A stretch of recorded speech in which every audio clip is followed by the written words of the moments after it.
আমরা আজকে বেগুন নিয়ে এসে আমরা টোটালটা পরিষ্কার করবো, পাশাপাশি কচুরিপানা সহ সমস্ত পরিষ্কার করে আমরা মাছ চাষের উপযোগী করবো। এগুলো আমরা ফেলা ছিল তার আগে আমরা কচুরিপানা সহ পরিষ্কার করে আমরা মাছ চাষ করি, অনেক মানুষ এখান থেকে মাছ ধরে খেতে পারবে এবং পুষ্টির ব্যবস্থা হবে, যাতে ভবিষ্যতে সতর্ক থাকে এগুলো নিয়ে যাতে আর আবার এখানে বরাদ না করে। আমরা আজকে এগুলো পরিষ্কার করছি, কিন্তু ভবিষ্যতে এগুলো না ফেলাই, একটা টাইম যাতে মাছ না ধরে সেভাবে খেয়াল রাখবেন। প্রায় কয়েকশো খাল আছে, বিল আছে প্রায় 50-60টার উপরে।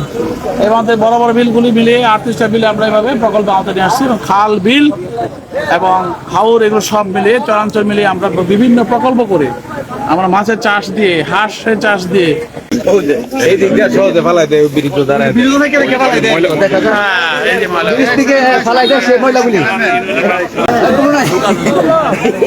এই যুবক আছে বলে এমন একটা জায়গায়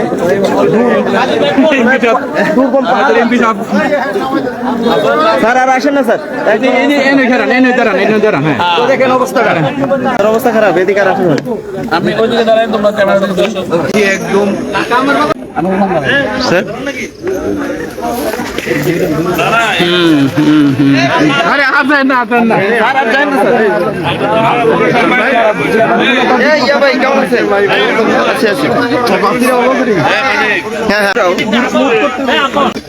রানা এটা বারবার স্মরণ করে দিচ্ছে আমাদেরকে। আমরাও দেখছি টাইম সময় ঠিক করে কিভাবে আমরা এটাকে পরিষ্কার করতে পারি। তো আমরা আজকে বেগুন নিয়ে এসে আমরা টোটালটা পরিষ্কার করবো, পাশাপাশি কচুরিপানা সহ সমস্ত পরিষ্কার করে এটাকে খনন করে আমরা মাছ চাষের উপযোগী করবো। এগুলো আমরা ফেলা ছিল তার আগে আমরা কচুরিপানা সহ পরিষ্কার করে মাছ চাষের আওতায় নিয়ে আসবো। মাছ চাষ করি, অনেক মানুষ এখান থেকে মাছ ধরে খেতে পারবে এবং একটা সুন্দর একটা পুষ্টির ব্যবস্থা হবে। তারা এখানে ফেলছে, আমি নিষেধ করবো তাদের এখানে না ফেলে, তারা যাতে ভবিষ্যতে সতর্ক থাকে এগুলো নিয়ে যাতে আর আবার এখানে বরাদ না করে। আমরা আজকে এগুলো পরিষ্কার করছি, কিন্তু ভবিষ্যতে এগুলো না ফেলাই। উপরে লোকজন আছে, জি স্যার, ঠিক আছে। তো একটা সুন্দর পরিবেশ এখানে আছে, সেই পরিবেশটাকে আমরা উদ্ধার করব। এই আবর্জনা ফেলে এই খাল যাতে নষ্ট না হয় সেদিকে সবাই লক্ষ্য রাখবেন। আর কচুরিপানা পরিষ্কার করার পরে আবার কচুরিপানা হইলে আপনারা নিজ নিজ উদ্যোগে তুলে ফেলবেন, এবং মাছ চাষ করলে একটা টাইম যাতে মাছ না ধরে সেভাবে খেয়াল রাখবেন।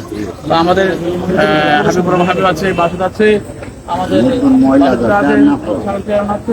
আমরা সবাই চাচ্ছি, আমাদের দল বিএনপির পক্ষ থেকে আমরা নেতৃবৃন্দ সবাই সচেতন। রায়পুরার প্রায় কয়েকশো খাল আছে, বিল আছে প্রায় 50-60টার উপরে। আমাদের বড় বড় বিলগুলি মিলিয়ে 38টা বিলে আমরা এভাবে প্রকল্প আওতায় নিয়ে আসছি, এবং খাল, বিল এবং হাওর এগুলো সব মিলিয়ে চরাঞ্চল মিলিয়ে আমরা বিভিন্ন প্রকল্প করে আমরা মাছের চাষ দিয়ে, হাঁসের চাষ দিয়ে, মুরগি, গরু, ছাগলের ডেইরি ফার্ম করে আমরা চাই যে বেকারত্ব মোচন করতে। এটা আমাদের শহীদ জিয়াউর রহমানের যে স্বপ্ন ছিল, সেই স্বপ্নের সেই পথ ধরে ধরে কিন্তু আমাদের খালেদা জিয়া সাবেক প্রধানমন্ত্রী এবং বর্তমানের যে আমাদের মাননীয় প্রধানমন্ত্রী ওনারাও যাচ্ছেন ওই পথ দিয়ে। কাজে ওই পথ দেখানো পথ দিয়ে আমরা এগুলোকে এস্টাবলিশ করবো, যাতে মানুষের সেই আয়ের সংস্কার হয় এখান থেকে। আমি মনে করি সবাইকে ধন্যবাদ। এবং আমরা কিছুক্ষণ ভিতরে আমরা বের করে এখানে কিছু পুলিশ রাখার জন্য সংগ্রহ করি, ডাকাতি হয় রেগুলার। পুলিশ রাখার জন্য আছে আমার মাঝে চুরি হয়, ডাকাতি হয়, পুলিশ রাখার ব্যবস্থা করবো, লাইটিং এর ব্যবস্থা করা। ধন্যবাদ।